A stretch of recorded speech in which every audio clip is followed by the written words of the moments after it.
시리즈로 약 6번, 7번에 걸쳐서 메시지를 전하기를 원합니다. 우리 다 같이 우리 화면에 비춰진 그 제목 위에서부터 끝까지 한번 읽겠습니다. 시작. 정상적인 그리스도인의 열매. 그 다음 밑에 진리를 사랑하는 사람. 정상적인 그리스도인에게서 나와야만 하는 열매입니다. 반드시 나에게 이것이 나와야만 정상적인 그리스도인이요 구원받은 자의 증거라고 생각을 할 수가 있습니다. 자, 제가 예를 듭니다. 여러분들이 아는 어떤 그 비기 싫은 인간 있죠? 한번 머리에 떠올려봐요. 저는 사기꾼이라 떠올렸나봐. 머리를 끄덕끄덕하네. 그게 우리 중에 누가 아니길 바라요. 저는 사기꾼을 떠올리겠습니다. 저에게도 어떤 저를 등쳐먹었던 사기꾼이 있어요.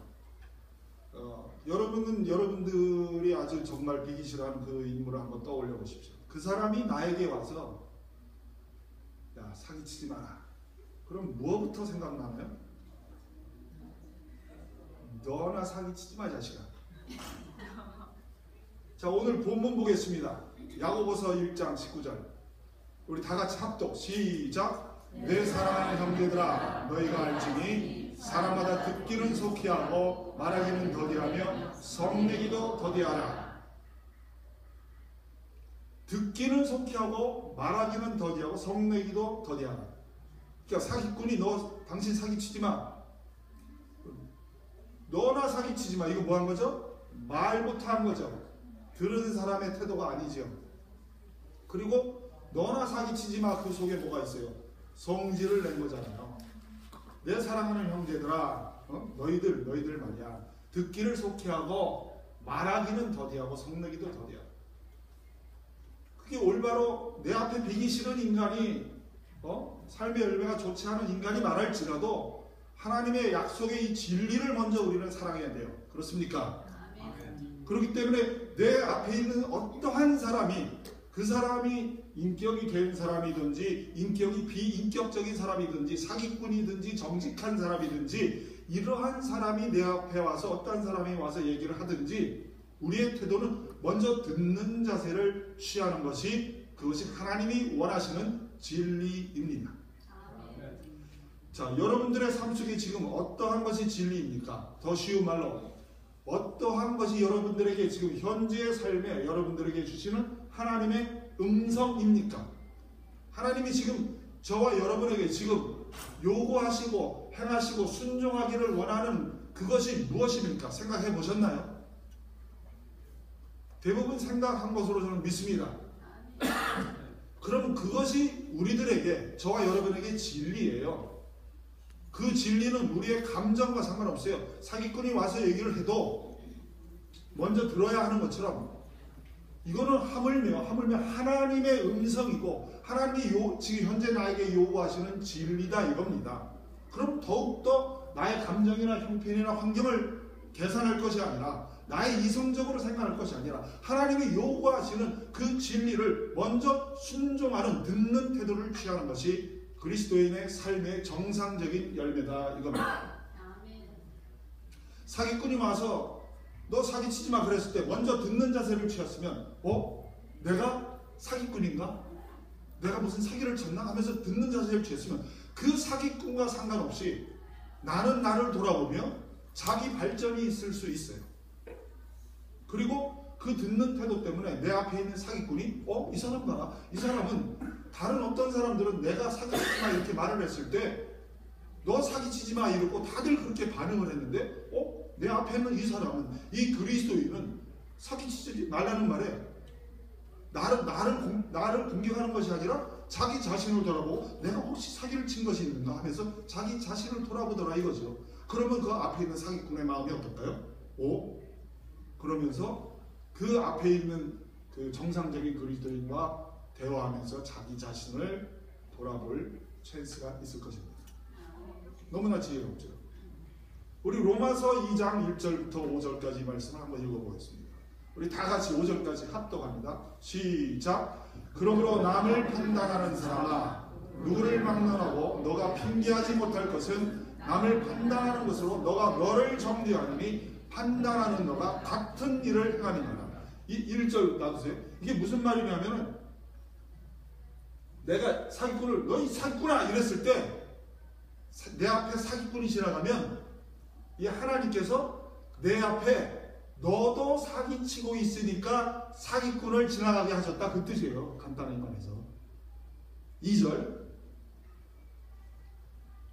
시작. 이런 일을 행하는 자에게 하나님의 심판이 진리대로 되는 줄을 우리가 아노라. 3절 이런 일을 행하는 자를 판단하고도 같은 일을 행하는 사람아 너가 하나님의 심판을 피할 줄로 생각하는다. 그러니까 하나님이 사기꾼을 지나가게 거짓말쟁이가 지나가게 해. 그리고 내가 그 비기 싫은 인간 한번 생각해 보세요. 그 비기 싫은 인간이 내 앞에 지나가요.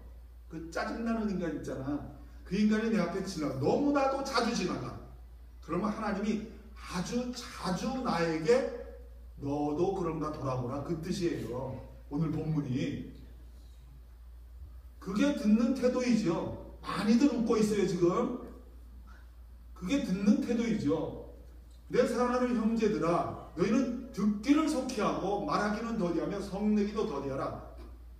그러니까 꼭 내 앞에 있는 지나가는 그 인간이 나한테 무슨 말을 하지 않아도 그 좋은 사람이건 나쁜 사람이건 그 사람이 나에게 무슨 어떤 말을 하지 않을지라도 그 상황이 그 환경이 나로 하여금 듣기를 속히 하라는 그러한 진리가 지나가고 있는 거예요.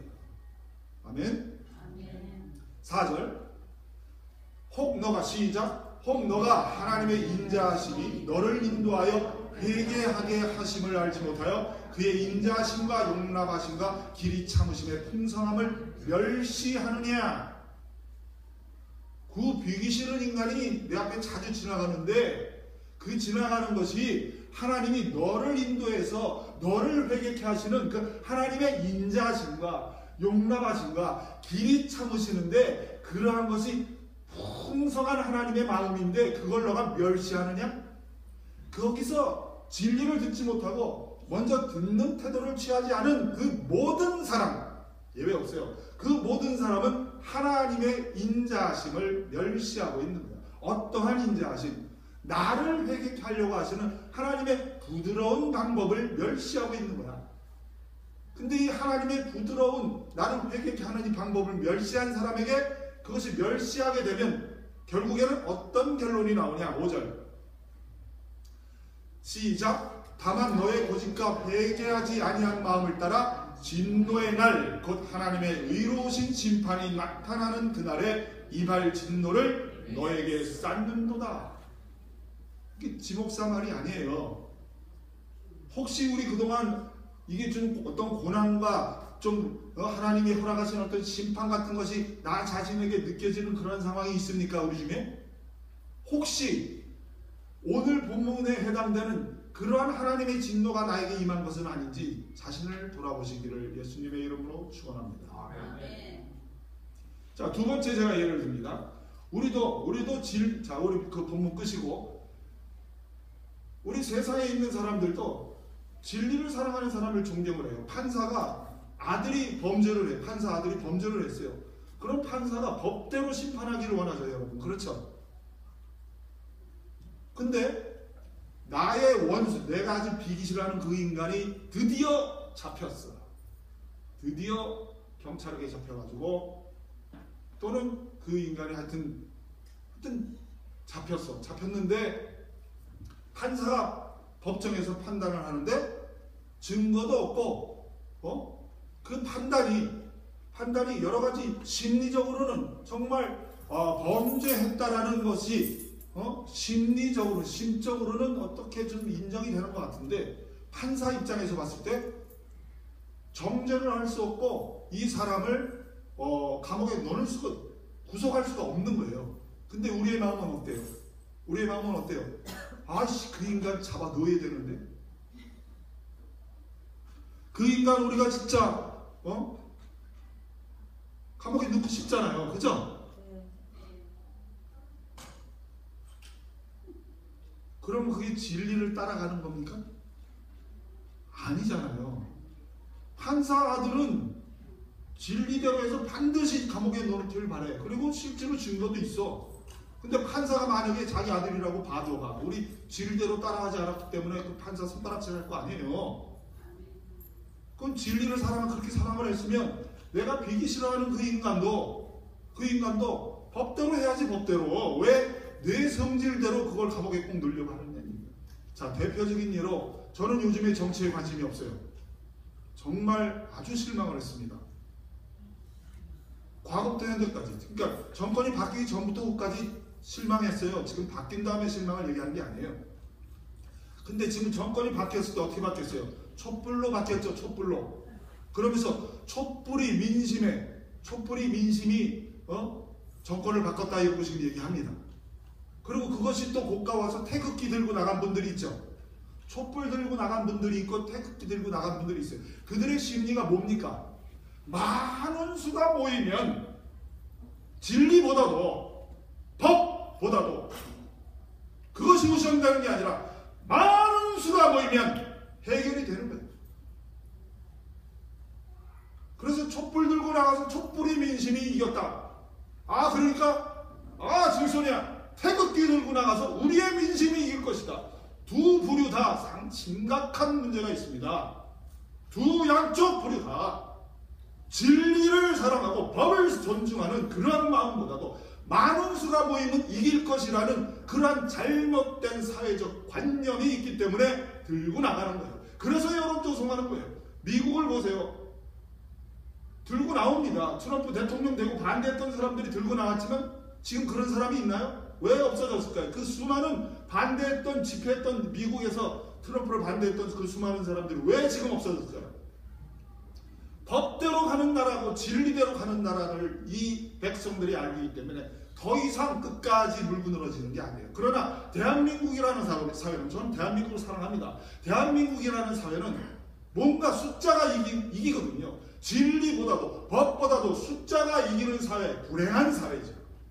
그것은 정상적인 그리스도인들이 거기 수많이 있는데 크리스찬이 1000명이라며, 1000만 명이라며 크리스찬이 진리를 사랑한다면 촛불로 해보려고 해서도 안 되고 태극기로 해보려고 해서도 안 되는 거예요. 그렇게 들고 나갈 수 있지요. 그거 하지 말라는 게 아니에요. 집회의 권리가 있지요. 그렇게 하지 말라는 게 아니에요. 근데 끝까지 그걸로 해보려고 그러는 거예요. 순복하는 게 없어요. 진리가 이깁니다. 아시겠습니까? 아멘. 근데 진리가 이기지 못하는 사회는 불행한 거예요. 그걸 놓고 기도하셔야 돼요. 대한민국을 위해서. 그럼 이게 이 예화가 대한민국 사회만 그렇습니까? 우리 교회는 안 그러냐고요. 우리 가정은 안 그러냐고요. 가정에서 분쟁이 당연히 있죠. 교회도 당연히 분쟁이 있죠. 근데 그 분쟁이 진리 앞에 머리를 숙여야 되는 거예요. 숫자로 머리 숙이게 하는 게 아니라 숫자가 많았다고 이긴 게 아니에요. 과연 그 숫자가 많은 쪽이 과연 진리를 다 따라갔느냐. 좁은 문으로 들어가라. 멸망으로 인도하는 문은 크고 넓어 그리로 들어가는 자들이 많고 생명으로 인도하는 문은 좁고 협착하여 그리로 들어가는 자들이 적음이라. 왜? 많이 들어갔는데 왜? 그게 옳은 거 아니에요. 많이 들어가도 진리가 많이 들어갔어야 된 것이고요. 좁은 문으로 들어갔어도 진리가 들어갔어야 돼요. 좁은 문이 작은 수가 반드시 이기는 게 아니에요. 작은 수가 들어갔건 많은 수가 들어갔건 진리로 들어갔느냐, 그게 중요한 거예요. 사람의 감정의 표준이 맞추어지기 위해서, 사람의 감정의 표준이 맞추어지기 위해서 진리를 위협하면 안 됩니다. 촛불로 위협해도 안 되고 태극기로 위협해도 안 돼요. 가정에서 엄마가 내 편, 아빠가 내 편, 머릿수로 가정을 이겨보려고 하면 안 돼요. 그 분쟁을 이겨보려고 하면 안 돼요. 분쟁은 어디나 다 있습니다. 진리가 이겨야 되는 거예요. 진리가 이겨야 돼요. 크리스천은 예수님을 영접하고 나서 진리가 들어온 거예요. 내가 곧 길이요 진리요 생명이니 나로 말미암지 않고는 아버지께로 올 자가 없느니라. 예수님이 내가 곧 진리라고 그랬어요. 예수님 영접하고 진리가 들어가는 거예요. 진리가 들어갔으면 그때부터 가정에는 나머지 가정의 다른 멤버들이 예수님을 안 믿는다면 당연히 그때부터 분쟁이 있는 거예요. 한 사람은 진리를 고수하고 다른 사람은 비진리이거든요. 당연히 분쟁이 생겨요. 아, 내가 예수님을 믿었고 내 가정에 다른 사랑하는 나의 엄마 아빠 아니면 오빠 동생은 안 믿어. 근데 평생 분쟁이 없었어. 그 사람은 크리스찬의 열매가 없는 크리스찬이죠. 당연히 분쟁이 있어야 되는 거예요. 그러면 온 가족이 그럼 다 크리스찬이야. 온 가족이 다 크리스찬인데 분쟁이 없어. 그것도 이상하죠. 왜? 이 사람이 요구하는 진리, 저 사람이 요구하는 진리가 있을까? 그 진리에 따라서 믿는 크리스찬 가정에서도 분쟁이 있어야 되는데 진리를 놓고 분쟁이 있었느냐? 이게 하나님 뜻이다, 저것이 하나님 뜻이다 가지고 그걸 가지고 분쟁이 있었느냐? 한번 여러분 가정을 진단해 보시길 바랍니다. 이 진리를 놓고 한번 분쟁이 있었는가, 나의 가정에? 다 믿을지라도. 근데 이것 놓고 분쟁이 없었으면 글쎄요, 그 가족 이 5명이라면 그 5명 다 죽어봐야 합니다. 죄송합니다. 죽어봐야 알아요. 그 크리스찬 열매가 아니에요.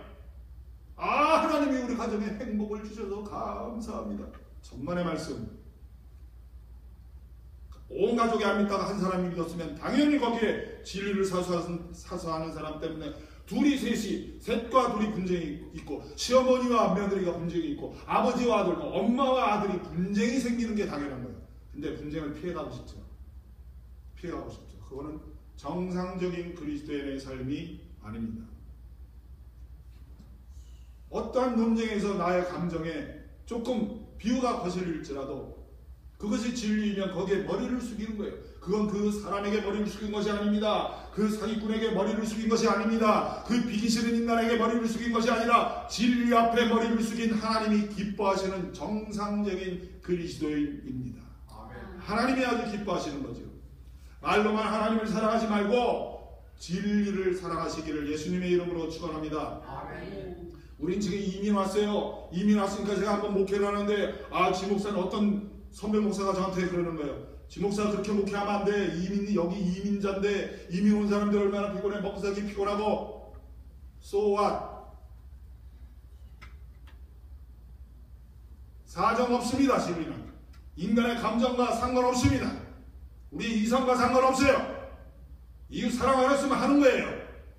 야고보서가 왜 있나요? 야고보서는 자기 본토를 떠나서 자기 고향을 떠나서 이민하고 있는 이민 사회에서 일어나는 것이 속상해서 야고보 장로가 쓴 것이 야고보서인데 성경에서 야고보서를 가장 지독한 순종은 믿음은 순종이고 순종은 행위다라고 가장 아주 행위를 요구하는 성경이 야고보서예요. 이웃을 사랑하지 않는 자, 사랑이 없는 자, 사랑하지 않는 자, 행함이 없는 믿는 자는 죽은 믿음이다라고 아주 심각하게 이민 생활을 하고 있는 성도들을 향해서 기록된 게 야고보서예요. 이민 목회니까 조금 봐주고 조금 느슨하게 하고 그런 게 어디 있어요? 진리는 진리입니다. 작은 교회 성도가 작으니까 삐질까봐 말 못하고 눈 쳐다보고 얘기해야 되니까 말 못하고 큰 교회 가면은 많은 수니까 마음대로 얘기하고 그러면 안 되죠.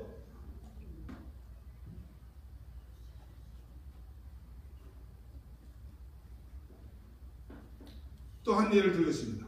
우리 가정에 분쟁이 있어요. 분쟁이 일어난 것이 당연하죠. 근데 이 가정의 분쟁을 쳐다보고 있는 만약에 엄마와 아들이 다투고 있어. 분쟁을 하고 있어. 근데 가만히 보니까 순엉터리야. 엄마도 엉터리, 아들도 엉터리. 근데 딸이 보다가 누나가 딱 보고 있다가 에이씨 이게 뭐야? 아들은 혈기 부려, 엄마는 또 쌍소리 해가면서 이건 누가 봐도 아주 풍지박산이야. 그래가지고 에이씨 내가 이 집구석 내가 걷어차고 나가버린다. 에이 핵! 그 욕하고 나가는 거야. 근데 이 사람이 만약 크리스찬이라면 그럴 권리가 있나요?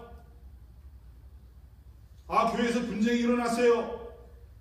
당연히 있죠. 논쟁이 있죠. 중대한 결정할 때 이런 의견 저런 의견이 있고 분쟁도 있을 수 있고 다툼이 있을 수도 있어요. 그럴 수 있죠. 근데 그것뿐만 아니라 분쟁이 있을 뿐만 아니라 이들이 진리를 놓고 하는 것도 아니고 그냥 풍지박산이야. 에이 이런 교회 내가 안 다니고 말아. 가버려.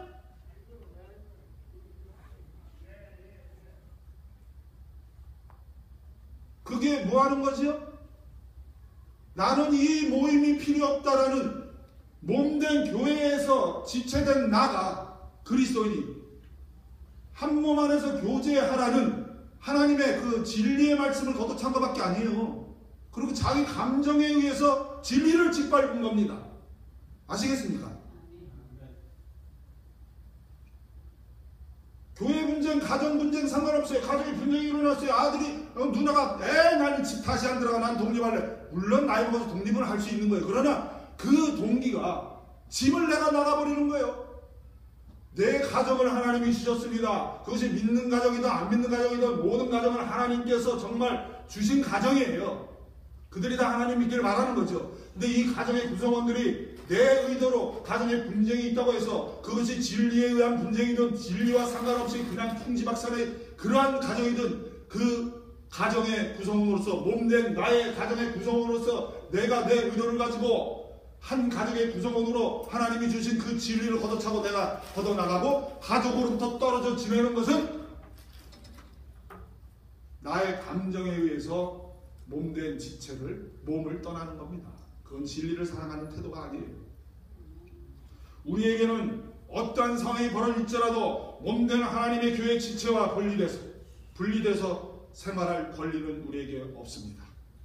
그러한 권한은 우리에게 없습니다. 하나님의 말씀은 몸된 교회 안에 지체가 붙어 있으면서 교제하고 사귀고 무슨 일이 일어나도 교제하고서 거기에 떨어져 있으면 안 된다는 거예요. 거기 떨어져 나가는 건 교만한 겁니다. 그러면서 막 우리 정당화하죠. 저 이런 풍지박산 내가 있기 싫어. So what? 있기 싫은 것도 감정 상한 건 알겠는데 너가 지금 마음이 불편한 건 알겠는데 그러나 하나님의 진리의 말씀은 그런 것과 상관없이 몸에 붙어있는 지체로서 그 진리를 사랑하는 자를 하나님은 더 기뻐하십니다. 아멘. 우리는 도대체 내가 뭔데 진리를 걷어찹니까? 내가 뭔데 가정과 교회와 내가 속해 있는 그 모임, 어떠한 모임이든지 그 모임의 그 원칙을 깨고 그걸 걷어차고 박차고 나가서 혼자 단독적으로 생활하는 그러한 권리를 누가 줬습니까? 사회이건 교회이건 가정이건 어떤 진리와 원칙이 세워져 있습니다. 그러한 것들을 걷어차는 마음은 그것은 정상적인 모습이 아니고 특히 크리스찬들은 그러한 태도를 취하면 곤란합니다. 자, 우리 중에 누가 결혼하죠. 결혼하는데 만약에 우리 중에 누가 한 명이 초청을 못 받았어. 에이, 나를 빼버리다니. 너는 다시 안 만난다 이놈아. 그리고 그 속해 있는 교회 모임도 나는 걷어차간다. 내가 도대체 누구이길래 동료로부터 그렇게 대접을 받아야 합니까? 내가 도대체 누군데 얼마나 높은 사람이길래 얼마나 나의 자아가 살아있으면 대접을 받아야만 딸이 엄마에게 엄마가 딸에게 아들이 아빠에게 아빠가 아들에게 도대체 내가 누군데 내가 누구길래 그렇게 대접을 받아야 돼요? 그 대접을 못 받는 거 일어날 수 있죠. 그러나 그러한 슬픔을 찾고 진리를 붙들면 하나님이 다 회복시키는 거예요. 왜 아멘이 작아졌어요?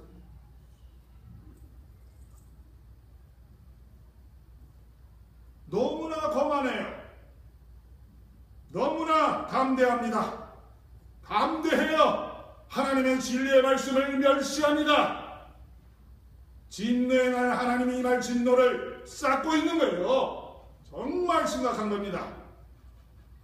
진리는 우리에게 이익이 되든지 우리에게 해가 되든지 어떤 경우를 막론하고 이 진리를 우리가 사수하고 붙들어야 되는 겁니다. 그것이 하나님을 사랑하는 거예요. 내 가정 구성원이 또는 교회 구성원이 내가 속해 있는 그 모임이 온 나라가 아무리 어떠한 행태를 보일지라도 나는 진리를 고수하는 그 사람이 그 속한 곳에서 그 나라에서 그 모임에서 그 가정에서 그 교회에서 그 사람이 바로 하나님의 사람이요 진리를 사랑하는 사람이요 하나님께서 그 사람의 주변을 그때부터 만들어 가십니다.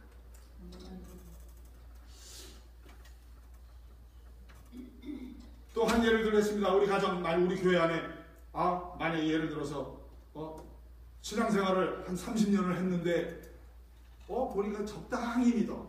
믿는 거는 같은데 적당히 믿어. 그러니까 그리고 뭔가 훅 들어와서 자기가 적극적으로 교회 인벌브 되기가 싫어. 믿고는 싶고. 그리고 적당히 안전하게 믿는 거야. 안전하게. 믿는 건지 모르겠지만 하여튼.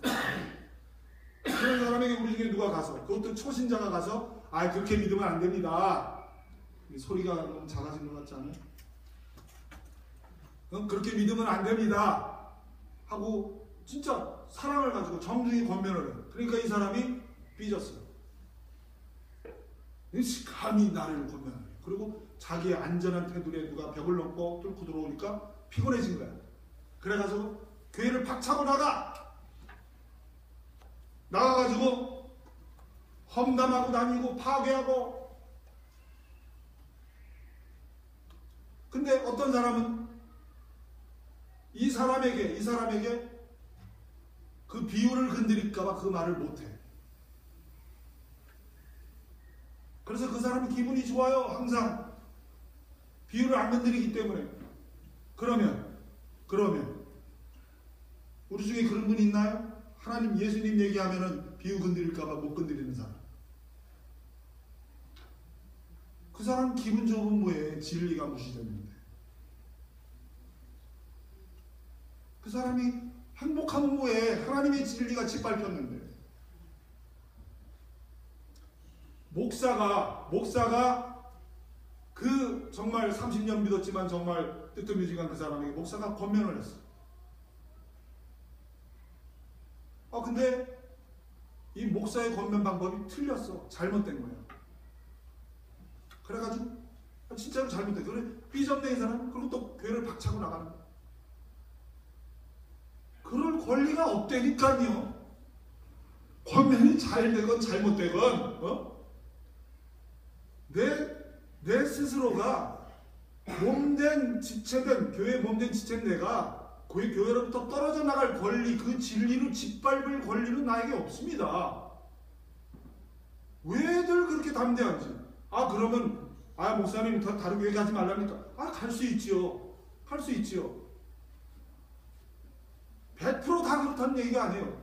하여튼 그러한 사람들이 다른 교회에 가면 달라지냐고.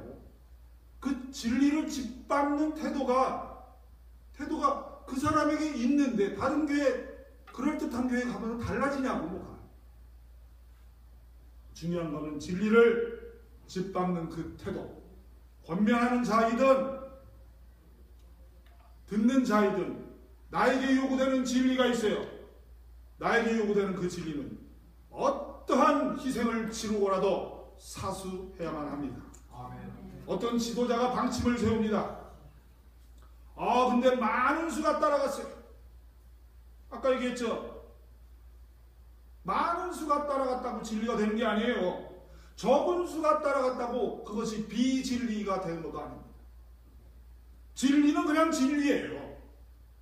다만 많은 수가 따라갈 때 대부분 그것이 비진리라는 경우가 많다는 거죠. 그래서 교회에서 투표하지 말라는 거예요. 뭐가 그렇게 우리 인생들이 대단해서 진리를 놓고 투표를 하는가? 아주 건방진 태도입니다. 교회에서는 그 각 지체에 분량을 주신 은사를 가진 자가, 그 사람이 한 명일지라도 두 명일지라도 소수일지라도 그 볼 수 있는 사람이 봐야 되는 거예요. 그 사람이 결정해야 되는 거예요. 자, 여러분 다 설교할 줄 아나요? 다 여기 올라와서 설교하겠다고 그러봐요. 여기 있는 사람 다 교회 또 삐질 거예요. 기분 나쁠 겁니다. 은사를 가진 자 그 한 사람, 그 두 사람이 그걸 하는 거예요. 집에서도 가정의 주방에서, 그러니까 정상적인 가정 얘기하는 거예요. 맞벌이도 있지만 하여튼 남편이 벌고 아내는 가사일 돕기로 합의가 됐어. 그럼 집안 가정의 주방 일은 와이프가 결정하는 거예요. 물론 남편이 권면할 수 있죠. 바깥 일은 남편이 결정하는 거예요. 물론 아내가 조언할 수 있죠. 최종적인 결정은 각 지체의 분량대로 그 은사를 가진 자가, 자기가 결정해서 가는 게 그게 가정이요. 그게 교회요. 온 사회도 그렇게 살아요. 근데 교회에서 투표를 해요. 이게 뭡니까? 여러분들 지금 많은 수를 모아서 뭘 해보려고 하지 마세요. 그 많은 수가 모여서 나의 편이 되었는데 만약에 진리가 무시되었다면 그게 뭐가 그렇게 대단한가?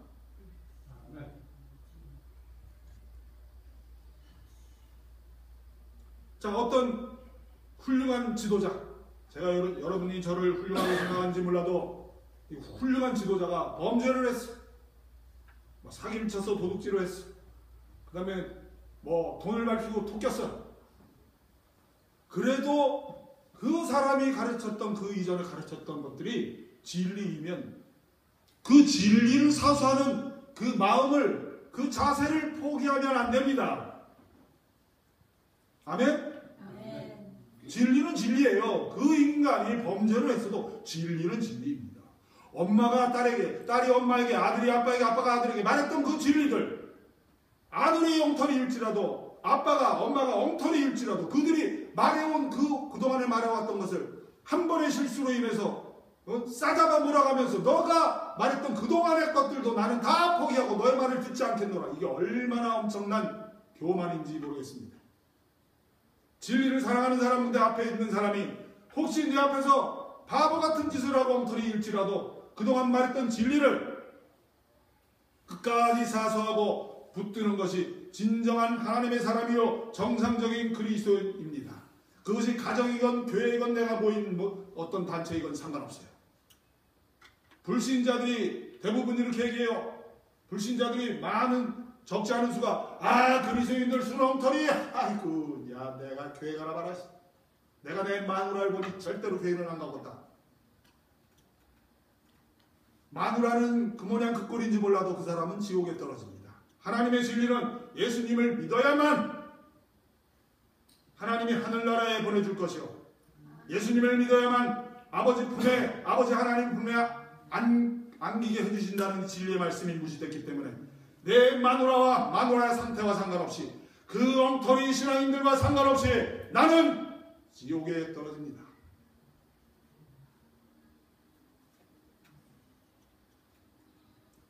어떤 분이 교회에 들어와서 우리 교회를 굉장히 사랑하고 존경해요. 제가 2달 만에 왔지만 얼마나 여러분들이 보고 싶었는지 몰라요. 아멘. 정말이에요. 여러분들은 저를 보고 싶어 했나? 아멘. 크리스찬이 꼭 아멘을 이루지 않아도 돼요. 네 해보세요. 네. 저를 보고 싶었나요? 네. 너무 아멘 그러지 너무 딱딱하잖아. 우리 용어가 있잖아요. 우리 목사님 남편분을 미스터 박 이래도 돼요. 그 박 집사님 이래도 되고 박상준씨 이래도 되고 이분 저분이 삐지질 않아요. 제가 아직도 기억해요. 그 최초에 제가 우리 교회 와서 설교할 때 우리 미스터 박이라고 제가 그랬었죠. 그때 그죠? 안 삐졌어. 아직도 저를 잘해주고 고기도 잘 사주고 아주 괜찮아요. 자 이건 다른 얘기고 자 어떤 사람이 교회에 들어왔는데 이렇게 분위기 좋은 교회에 들어와서 야 하나님 나를 이 좋은 교회에 인도해 주시니 감사합니다. 야 이 말을 우리가 들어서 너무 기분 좋죠. 근데 아직 기분 좋아하기는 이릅니다. 왠지 아세요? 이러한 말을 하면서 나를 인도해 주니 감사합니다. 이런 말을 한 사람에게 혹시 그 사람에게 마음에 들지 않는 그 사람의 마음을 조금 상하게 하는 그 사람이 찬성하지 못하는 다른 일이 일어났을 때 그 사람이 어떻게 반응하는가 그때 봐야 돼요. 혹시 자기가 반대하고 찬성하지 못하는 그 일에 이 사람이 이것은 잘못된 장소다, 잘못된 모임이라고 말하고 있지는 않은지 그때까지는 기다려야 해요. 그때 이후에 그 사람의 말을 믿을 수 있는 거예요. 자세히 관찰해 보세요. 나의 찬성과 그 사람의 찬성, 그 사람, 나라는 사람, 인간의 찬성과 반대로 그 모임이 진리된 모임이요, 정상적인 모임이요, 잘못된 모임이요를 결정하는 것이 아니라 진리는 그냥 진리예요. 사람과 상관없어요. 사람이 어떠한 영향을 받았건 영향을 받지 않건 진리는 진리입니다. 그 모임이 진리의 모임이면 그 사람의 마음에 들건 마음에 들지 않건 그 교회가 숫자가 적건 많건 그 모임이 옳으면 옳은 거예요. 근데 많은 것을 보고 옳은 줄 알아요. 우리 아까 우리 얘기했죠. 청년 모임 여기 모임에 갔는데 이 녹음한 건 그들에게 주지 마.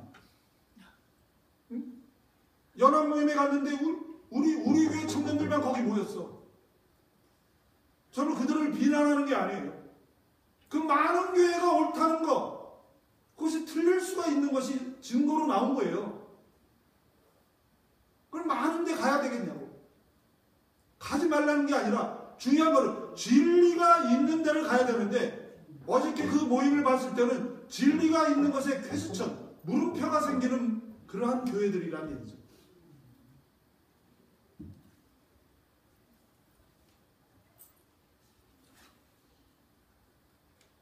진리만이 최우선으로 존중된다면 만약에 교회에서 어떤 중대한 결정을 합니다. 중대한 결정을 교회마다 할 거예요. 그 중대한 결정을 할 때 진리만이 최우선으로 존중된다면 우리의 사적인 편견은 사라지기 시작할 겁니다. 분쟁은 사라지기 시작할 거예요. 왜? 진리를 고수할 것이기 때문에. 이렇게 듣고 우리 야고보서 1장 19절 너희는 듣기를 속히하고 말하기는 더디하며 성내기도 더디하라. 이 진리가 최우선으로 존중된다면 그때부터 우리는 듣는 자세를 취하게 되고 중대한 결정을 하게 될 때 나의 편견은 사라지게 되고 더욱더 듣는 자세를 취하며 저 사람의 진리가 더욱더 옳은 진리인가 듣게 되고 나의 진리는 저 사람의 진리보다 진리가 아니구나 하면서 나의 진리는 내려놓게 되고 하면서 중대한 결정을 할 때 진리를 사랑하고 듣기를 속히 하는 이러한 것이 요구가 된다면 이런 것을 순종을 한다면 논쟁은 사라지고 논쟁이 일어날 수 있죠. 논쟁도 합의점을 찾기 시작할 겁니다. 진리를 최우선으로 존중한다면 우리가 특별히 화술을 연구할 필요가 없어요. 나는 얼마나 실망스러운지 어떤 목사는 자기 목소리 연습하고 있어. 목소리 지읒 미을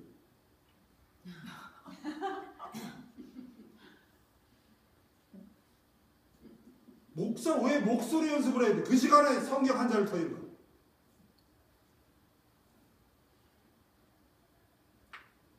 진리만이 존중되고 중대한 결정할 때 진리를 최우선으로 여기는 그런 하나님을 사랑하는 마음이 있다면 A라는 사람이 화를 내면 어떡하나 고민할 필요가 없어요. 물론 그 사람을 무조건 화나게 할 필요는 없죠.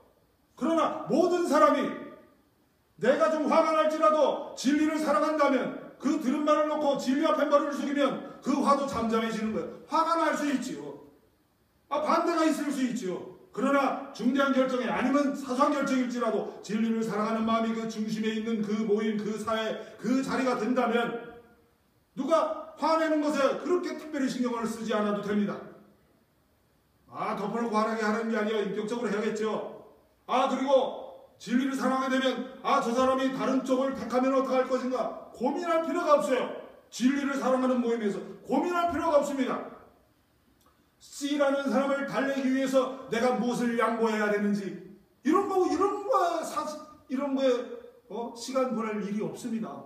차라리 더욱더 진리를 연구하고 더욱더 여기에 맞는 진리가 무엇인가 돌이키고 집에 가서 더 말씀을 연구하고 내가 더 확실한 진리를 이 모임에서 말하고 싶다. 그럼 집에 가서 말씀 더 묵상하는 거지. 진리를 사랑하니까 할 수 없이 내가 이기고 싶어요. 동기는 잘못됐지만 그런 동기로 말씀을 읽으면 안 돼요. 하여튼 진리가 존중된다면 내가 잘못된 방법으로든지 하여튼 인격적으로 다른 사람에서 인정받고 싶으면 말씀 연구에 가서 그러고 와서 진리를 말하면 될 거 아니에요. 그러니까 여러분들이 제 앞에 말 잘 못하는 이유가 뭐야? 말 잘 못하거든 너희들. 그 이유가 뭐야? 내가 진리를 많이 안다고 생각하니까. 제가 일부러 반말을 했어요. 왜? 진리를 아는 자가 어른입니다. 아시겠습니까? 제가 여러분보다 많이 안다는 걸 얘기한 게 아니에요. 진리를 많이 아는 사람이 그 사람의 어른이에요. 하나님을 아는 정도가 그 사람이 어른입니다. 나이 드셨기 때문에 어른이 아니에요. 하나님 앞에 겸손해죠. 그러나 나이 드신 분들을 우리가 에베소서에 뭐라고 해요? 그들을 애들 다루듯이 다루지 말고 공경하라고 나오지요. 그러나 실제로 공경을 하지만 어른들에게도 진리를 아는 자들이 거기에 리더가 된 거예요. 근데 진리를 알지 않는 자가 리더가 되고, 진리를 모르는 자들이 많은 수로 어떻게 엮어나가려고 그러면 반드시 그 모임, 그 가정, 그 교회 반드시 문제가 일어납니다. 다시 문제가 또 일어나요. 많은 수로 하나님의 방법으로 가지 않으면 그렇습니다. 이 진리를 존중하고 그러면 사소한 결정이든 중대한 결정이든 아주 민첩하게 이루어질 거예요. 아주 순조롭게 그 모임은 돌아갈 것입니다. 그리고 사역의 번창, 가정의 번창, 가정의 연합, 교회의 연합, 그 모임의 연합은 아주 든든하고 굳건히 세워지고 신속하고 정말 누가 봐도 부러운 모임, 야 나도 저 모임에 들어가고 싶다 하면서 아주 빛나는 그런 모임이 될 것이 너무나도 확실합니다. 진리에 순종하면 그때부터 나의 가정, 나의 모임, 내 교회, 그때부터 그 모임은 축복의 시작입니다. 진리를 사랑하면 방황은 끝납니다. 진리를 사랑하면 그때부터 문제가 사라지기 시작하는 거예요. 모든 교회, 모든 가정, 모든 모임, 모든 관계 속에 문제가 있어요. 그러나 진리가 최우선이라면, 연인들 사이에 그것이 최우선이라면, 부부 사이에 그것이 최우선이라면, 그 사람이 아픈 사람이건 안 아픈 사람이건 그것이 진리가 최우선이라면, 내 사랑하는 자녀가, 내 남편이, 아니면 내 아빠가, 내 아들이 그 진리가 최우선이라면 그 관계는 그때부터 문제가 사라지기 시작합니다. 왜 문제가 계속되는지 아십니까? 서로가 말하는 그 진리를 듣지 않기 때문에 그래요. 진리를 말하지 않고 있거나 진리와 전혀 상관없이 하는 분쟁이 있고, 진리 안에 분쟁을 할지라도 저 사람의 진리가 하나님께 가까운가, 어떤 나의 진리가 하나님께 가까운가, 이런 듣는 자세를 취하지 않기 때문에 문제가 있는 것이지 그것 말고는 아무것도 아니에요. 왜 우리 가정은 이렇게 분쟁이 많지? 왜 우리 교회는 이렇게 분쟁이 많아? 나의 모임은, 내 사회는, 우리나라는 왜 이렇게 분쟁이 많은가? 대한민국 왜 이렇게 분쟁이 많은지 아시겠습니까? 왜 촛불, 왜 태극기 툭 하면 들고 나가? 왜 그런지 아세요? 지금 정권 말고 또 다음 정권 가면 없어질까요? 근본이 진리를 사랑하지 않기 때문에. 해결문화, 사탄문화예요. 사탄문화. 이 사탄문화가 가정에서 머릿수로 이겨보려고 그러고, 많이 모여서 이겨보려고 그러고, 힘으로, 아버지의 힘으로, 나의 권위로 이겨보려고, 뭔가 힘 있는 것으로 이겨보려고 하면 반드시 그 문제는 사라진 것처럼 보일지 몰라도 다시 옵니다. 반드시 그렇습니다. 가장 중요한 것은 진리예요. 저와 여러분에게 그 진리가 감정적으로 어떻게 영향을 미치든 상관없어요. 촛불 들고 나가도 됩니다. 태극기 들고 나가도 돼요. 그러나 우리의 자세는 진리 앞에 굴복하는 마음이 있으면 그때부터 문제는 사라지고, 나의 가정의 촛불, 나의 가정의 태극기는 그때부터 사라지고, 오로지 진리를 존경하며 나의 가정의 방황은 끝나게 되고, 나의 교회, 나의 사회의 문제가 그때부터 끝나게 되는 겁니다. 이 진리에는, 진리가 결정되는 사람의 활동이, 잘 들으십시오. 그것이 어디이건 이 진리에는 사람의 활동이 들어갈 자리는 단 한 부분도 없다는 것을 알고, 가정에서 촛불, 가정에서 태극기 드시길 바랍니다. 촛불 들 수 있어요. 태극기 들 수 있어요. 그러나 자세는 나가 어떠한 진리를 사람이 만들어낼 수 없다는 것을 명심을 하고, 그 자세로 부딪히는 사람과, 정치하는 사람들은 여당과 야당과 그 부딪히는 사람과 사람의 역량, 나의 역량은 줄 수 없다는 것을 알고 서로에게 의견을 듣고 반대 의견하고 할 때, 그때부터 연합이 이루어지는 거예요. 가정에서도 마찬가지예요. 그 가정 구성원이 내가 진리를 만들어낼 수 없다. 오로지 진리는 하나님만이 만들어내시고, 하나님의 가정의 진리를 가장 우선시 여기시고, 하나님의 진리가 우선이라는 그 태도를 취할 때 그때부터 해결이 되는 겁니다.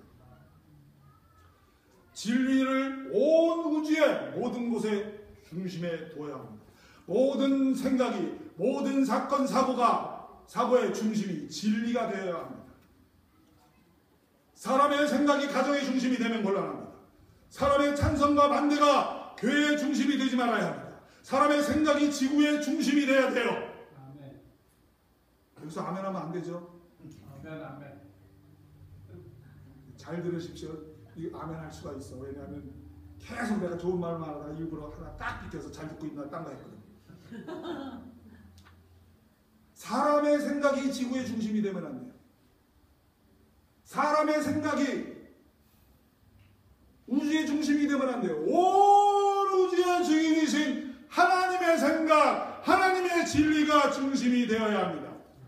진리이신 하나님이 나의 주인이요, 나의 가정의 주인이요, 내가 모인 곳의 주인이요, 내 사회의 주인이요, 내 나라의 주인이요. 너희가 믿는 자거나 안 믿는 자건 상관없어요. 하나님이 주인이십니다.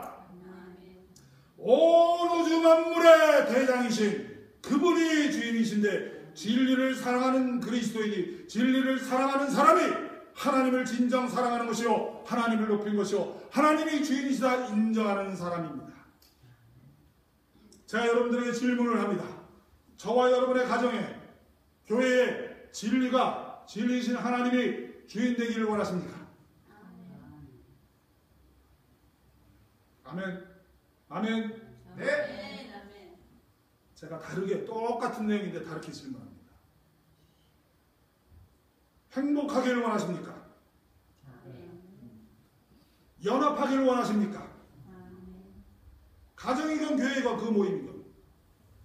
그러면 행복과 연합을 원하면 진리를 사랑해야만 합니다. 진리는 우리가 잘 맞지 않는 사람과 교제하기를 원할지 몰라요. 그리고 그 사람과 교제가, 우리 교회 안에 그렇습니다. 모든 교회가 예외 없이 불편한 관계가 있습니다. 없을 수가 없어요. 그 불편한 관계 때문에 잘못된 것이 아니라는 걸 아시길 바랍니다.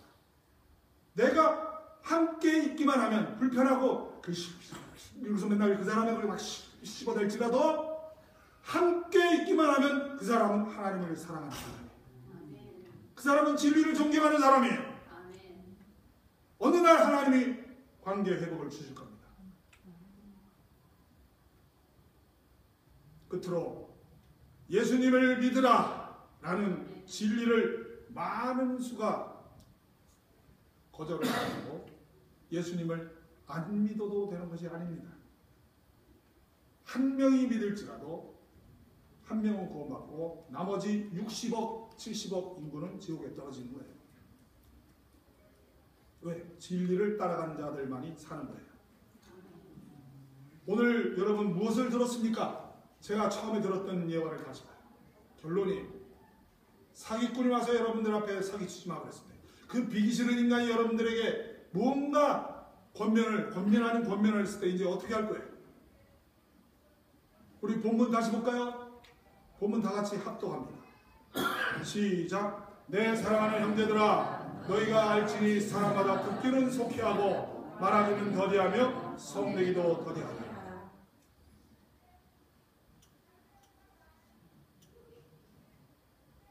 촛불 들고 나갈 수 있습니다. 가정에서, 나라에서. 태극기 들고 나갈 수 있습니다. 가정에서, 나라에서. 그러나 자격이 있나요?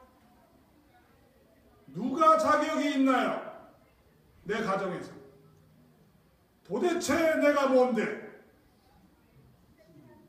도대체 내가 뭔데? 나는 태극기 들었으면 괜찮은가? 나는 촛불 들었으면 괜찮은 사람인가? 오로지 진리를 사랑하고 진리 앞에 굴복하는 사람만이 진정한 자격을 가진 사람입니다. 아멘. 아멘. 로마서 2장 1절부터 5절까지 읽고 기도하겠습니다. 우리 다 같이 한 번에 5절까지 또박또박 제가 낭독하는 대로 뜻을 생각하면서 낭독하겠습니다. 시작. 그러므로 나를 판단하는 사람아, 누구를 막론하고 너가 핑계하지 못할 것은 남을 판단하는 것으로 너가 너를 정죄함이니 판단하는 너가 같은 일을 행함이니라. 이런 일을 행하는 자에게 하나님의 심판이 진리대로 되는 줄을 우리가 아노라. 이런 일을 행하는 자를 판단하고도 같은 일을 행하는 사람아, 너가 하나님의 판단을 피할 줄로 생각하느냐? 혹 너가 하나님의 인자하심이 너를 인도하여 회개하게 하심을 알지 못하여 그의 인자하심과 용납하심과 길이 참으심의 풍성함을 멸시하느냐? 다만 너의 고집과 회개하지 아니한 마음을 따라 진노의 날 곧 하나님의 의로우신 심판이 나타나는 그날에 임할 진노를 너에게 쌓는도다. 아멘. 기도하겠습니다. 우리 성령의 인도하심을 따라